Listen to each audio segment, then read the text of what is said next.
Students, क्या हाल है? सब बढ़िया, एकदम मज़े में। अरे मज़े में क्यों ना हो भाई, डेट आ गई एग्ज़ाम की, एडमिट कार्ड हमारे हाथों में है। तो सर आप क्या कर रहे हो?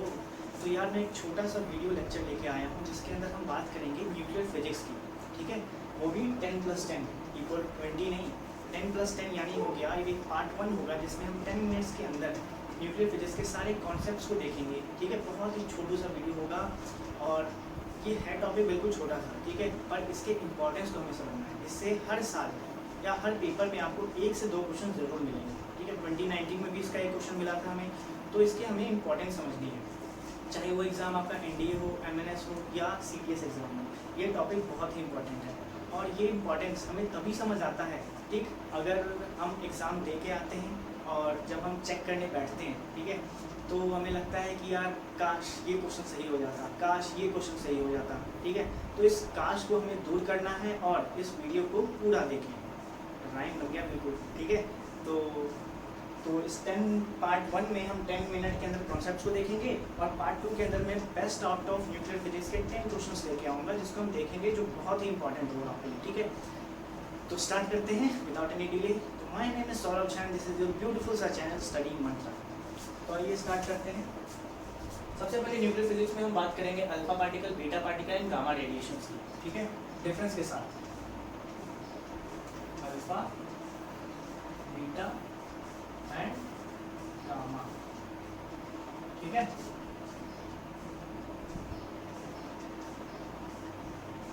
Alpha, beta and gamma.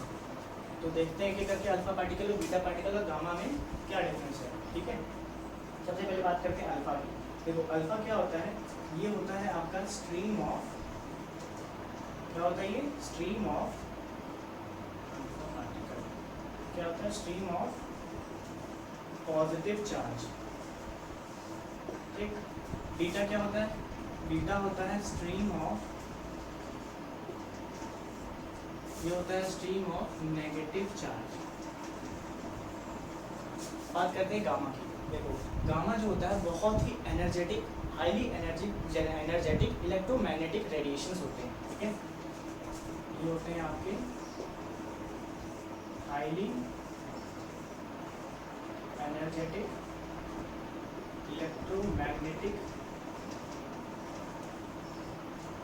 Radiations. ठीक है, ये होता है stream of positive charge, negative charge, ये हो गया हाईली एनर्जेटिक इलेक्ट्रोमैग्नेटिक रेडिएशन। बहुत ही एनर्जी होती है इसमें, जितनी आप लोग में है अभी। ठीक है, उतनी ही एनर्जी इस गामा में होती है। अब बात करते हैं सेकंड पॉइंट की। सेकंड है आपका मास के ऊपर। ठीक है, ये जो होता है इसका मास, ये 4 टाइम्स होता है mass of proton, 4 times of mass of proton. ठीक, गामा की बात करते हैं, इसका होता है कोई मास नहीं होता, नो मास। अब बात आती है बीटा की। बीटा जो होता है इसका होता है equal to mass of electron. Electron का जितना मास होता है, कितना मास होता है इलेक्ट्रॉन का, दैट इज 1.6 × 10⁻⁻19 कूलम। और इसका 4 टाइम्स हो गया, ऐसा 4 × 1.6 × 10⁻⁻27। ठीक है,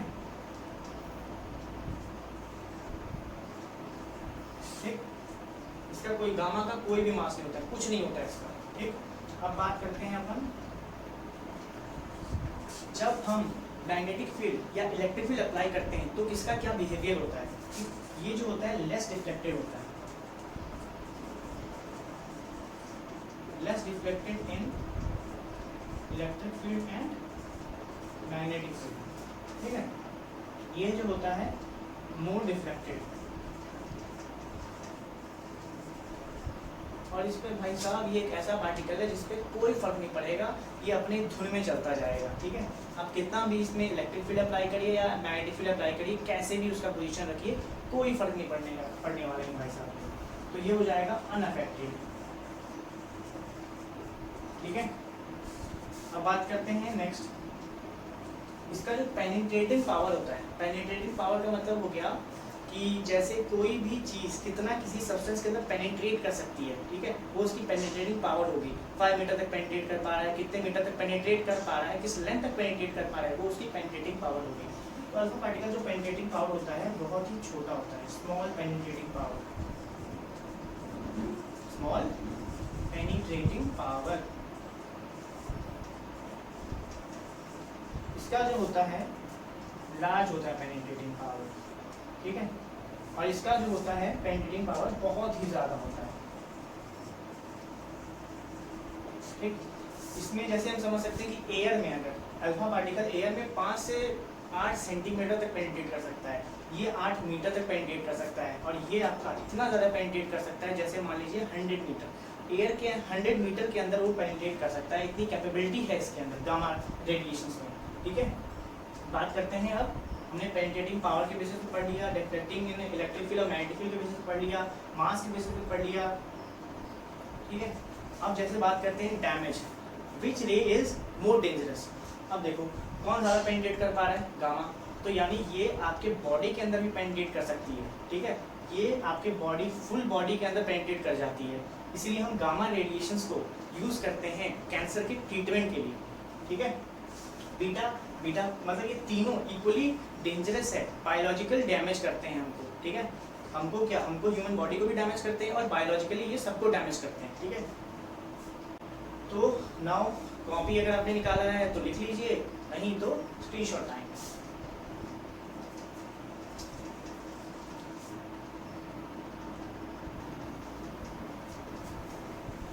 आई होप लिख लिया होगा। तो अब बात करते हैं फिजन की, न्यूक्लियर फिजन। तो देखो न्यूक्लियर फिजन क्या होता है, फिजन और फ्यूजन दो अलग है। फ्यूजन में मतलब हम जोड़ेंगे किसी को, दो मिलके एक बनेगा तो हो गया फ्यूज होना। फिजन का मतलब एक से दो बनेंगे, ठीक है। तो फिजन का मतलब होता है ब्रेकिंग, इसका मतलब पहले होता क्या है, इसका मतलब होता है ब्रेकिंग, ठीक। होता क्या है भाई साहब ये न्यूक्लियर फिजन, क्या होता है इसमें, heavy nucleus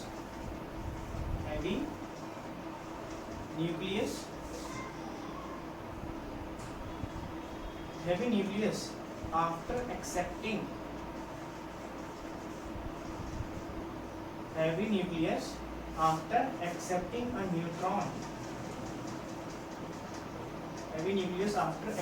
accepting a neutron, breaks down in two lighter nuclei,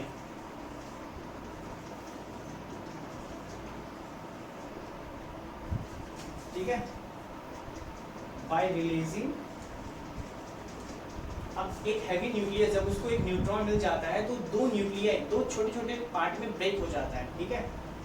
क्या अब एक फिजन प्रोसेस हो रहा है जिसमें एनर्जी जो होगा कितनी इनॉर्मस अमाउंट में रिलीज होगी, तो बिल्कुल it by releasing enormous amount of energy,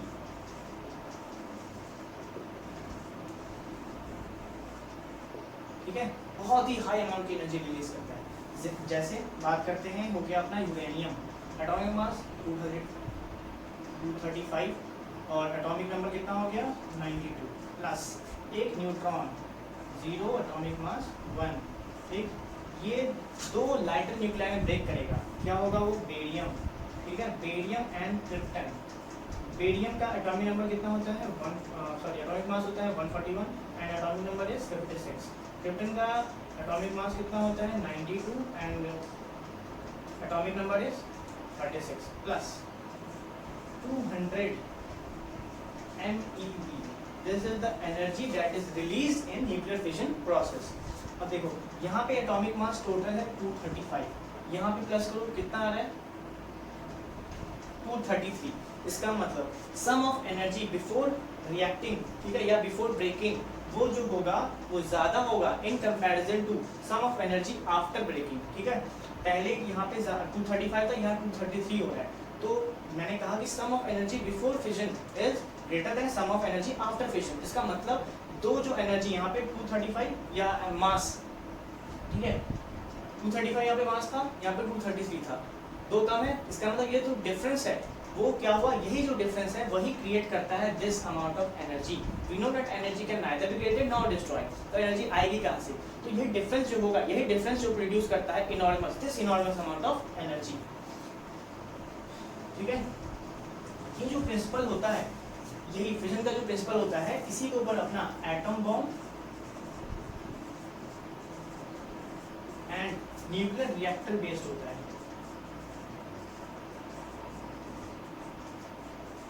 ठीक है, atom bomb and nuclear reactor जो होगा, इसका जो प्रिंसिपल होता है वही न्यूक्लियर फिजन ही होता है। ठीक, तो बात करते हैं अब एटम बम और न्यूक्लियर रिएक्टर की बात कर ही दी है, तो स्टार्ट करते हैं एटम बम से।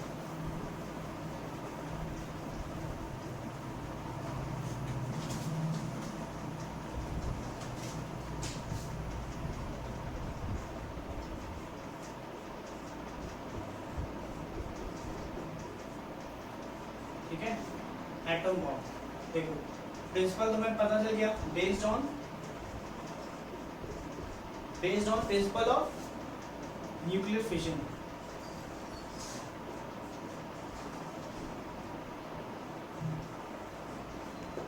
ठीक है, न्यूक्लियर फिजन के प्रिंसिपल पे वर्क करता है। दूसरा क्या होगा, ये सबसे इंपॉर्टेंट है, ये जो होता है एक अनकंट्रोल्ड चेन रिएक्शन होता है। मतलब एक बार रिएक्शन स्टार्ट हो गया तो इसको हम कंट्रोल नहीं कर सकते। ठीक है, ये अपने या तो डिस्ट्रक्ट होके ही मानेगा, बीच में हम इसका कोई तोड़ नहीं निकाल सकते। ठीक है, तो एटम बॉम्ब जो होता है वो न्यूक्लियर फिजन के प्रिंसिपल पे काम करता है and it is uncontrolled chain reaction.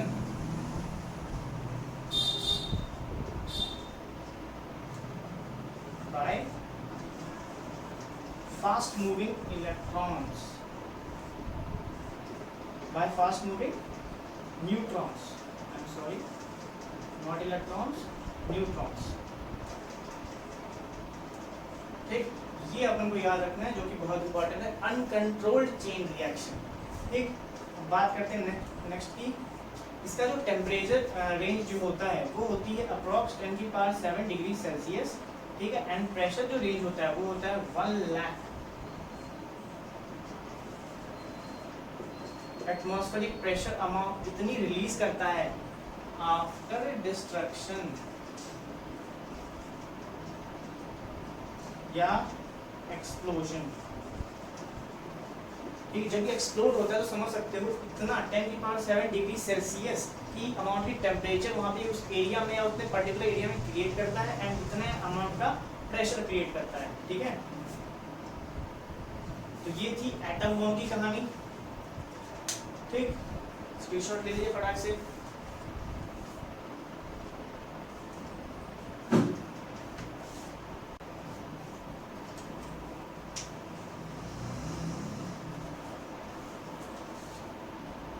अब बात करते हैं अपन न्यूक्लियर रिएक्टर की।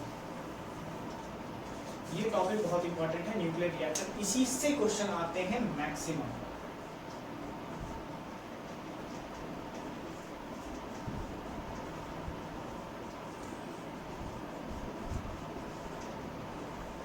ठीक है, प्रिंसिपल सेम है दोनों का, न्यूक्लियर फिजन के प्रिंसिपल पे दोनों काम करते हैं। ठीक, अब जो होता है ये एक प्लांट होता है, इट इज अ प्लांट, पौधे वाला प्लांट नहीं, दूसरा वाला प्लांट। ठीक है, तो ये एक ऐसा प्लांट होता है जिसके अंदर in which self sustained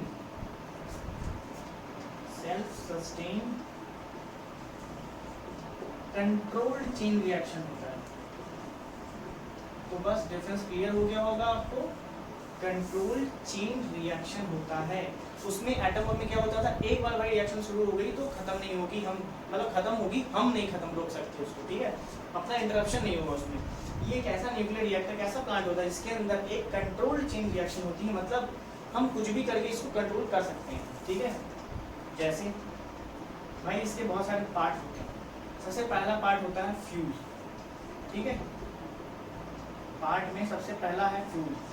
fuel क्या होता है इसका, फ्यूल में हम क्या यूज करते हैं, uranium 23592 and plutonium plutonium 239 and atomic number is 94। ठीक, फ्यूल जो होता है इसमें रिएक्टर में वो होता है यूरेनियम 235 एंड प्लूटोनियम 239। ठीक, सेकेंड पार्ट की बात करते हैं। सेकेंड पार्ट होता है अपना मॉडरेटर।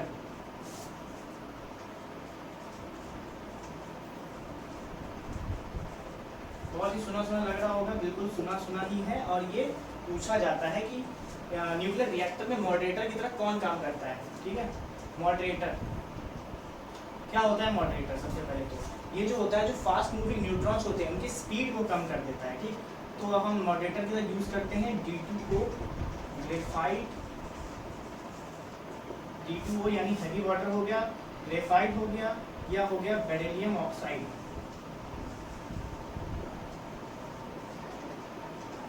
इसमें इन तीन में से भी जो सबसे बेस्ट आउट ऑफ बेस्ट होता है वो होता है D2O। ये सबसे ज़्यादा प्रेफर किया जाता है heavy water as a moderator. ठीक, नेक्स्ट आता है इसके अंदर कूलेंट।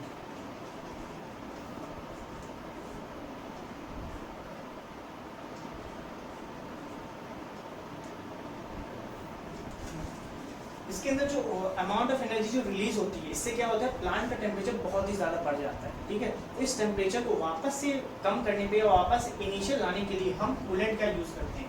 ठीक है, तो कूलेंट का काम हमने समझ लिया। कूलेंट होता क्या है, क्या यूज़ होता है, क्या कूलेंट यूज़ करते हैं हम? एयर, वाटर और CO2। इसको हम क्या करते हैं, न्यूक्लियर रिएक्टर के प्लांट में इसको फ्लो करवा देते हैं, जिससे क्या होता है कि प्लांट का जो टेम्परेचर होता है वापस इनिशियल पे आ जाता है या कम हो जाता है। नेक्स्ट पे बात करते हैं कंट्रोल रॉड्स। कंट्रोल रॉड्स ये क्या करता है, जो फास्ट मूविंग न्यूट्रॉन्स होते हैं उनको ये एब्जॉर्ब कर लेता है। ठीक है, तो कंट्रोल रॉड्स में हम क्या यूज करते हैं? Cadmium. We use cadmium rods as control rods that is used to absorb the fast moving neutrons। ठीक है, तो ये थे न्यूक्लियर रिएक्टर के कुछ पार्ट्स। फटाफट स्क्रीनशॉट ले लीजिए। अब हम बात करेंगे, नेक्स्ट में हम बात करेंगे न्यूक्लियर फ्यूजन की।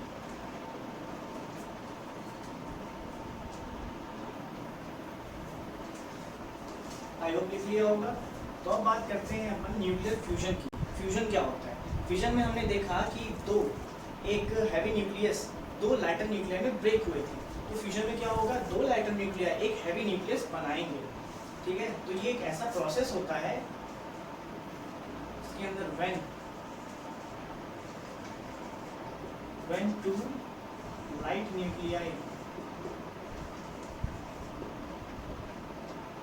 light nuclei moving with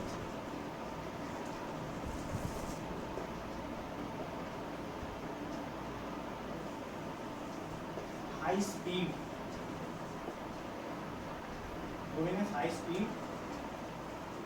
fuse to one another। ठीक है, to form a heavy nuclei। मतलब दो लाइट न्यूक्लियाई, ठीक है, जब इनको हम बहुत ही तेज स्पीड से फ्लो करवाते हैं और फ्यूज करवाते हैं एक दूसरे के साथ तो एक बहुत ही बड़ा हैवी न्यूक्लियाई बनता है। और इस प्रोसेस को हम कहते हैं न्यूक्लियर फ्यूजन। जैसे मैं दो न्यूट्रियॉन्स लूँ, ठीक है, उनको फ्यूज कराऊँ तो क्या बनेगा, देखते हैं। ये मैंने लिए हैं दो न्यूट्रियॉन्स, ठीक है, इनको मैंने फ्यूज कराया तो बना अपना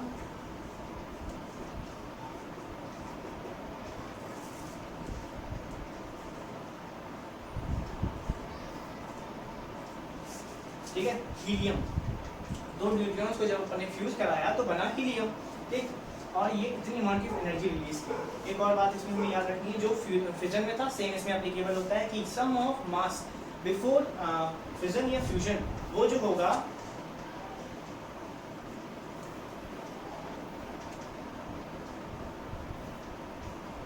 वो ऑलवेज ग्रेटर होगा देन आफ्टर फ्यूजन, जो मास होगा उससे। और जो ये जो डिफरेंस होगा उसी से ये अपनी इतनी amount of energy, enormous amount of energy release हुई है। ठीक, जो डिफरेंस इन मास होता है उसी से अमाउंट ऑफ एनर्जी रिलीज होती है। हमको पता है मास can be converted into energy by Einstein E = mc²। ठीक है, उसी प्रोसेस से मास जो डिफरेंस आ रहा है मास में उसी से वो एनर्जी प्रोड्यूस हो रही है, इतनी ज़्यादा एनर्जी। ठीक, इसके ऊपर जो डिवाइस है वो एक डिवाइस क्या कहूँ, एक हाइड्रोजन बॉम्ब। एटम बम का प्रिंसिपल था फिजन और हाइड्रोजन बॉम्ब का प्रिंसिपल है fusion.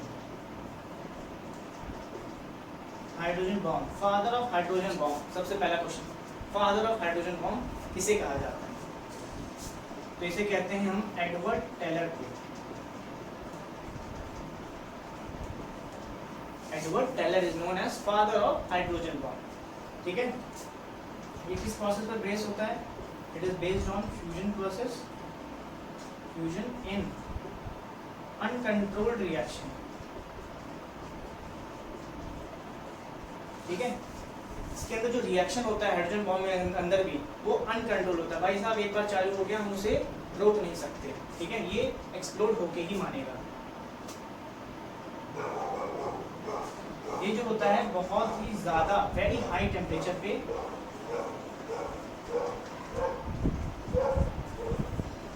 It occurs at very high temperature and pressure. ठीक है, तो ये था अपना फ्यूजन प्रोसेस और ये था अपना हाइड्रोजन बॉम्ब। एक फ्यूजन प्रोसेस और हाइड्रोजन बॉम्ब जो होता है फ्यूजन प्रोसेस के ऊपर ही काम करता है। Atom bomb is based on nuclear fission process. ठीक, तो हैव अ स्क्रीनशॉट।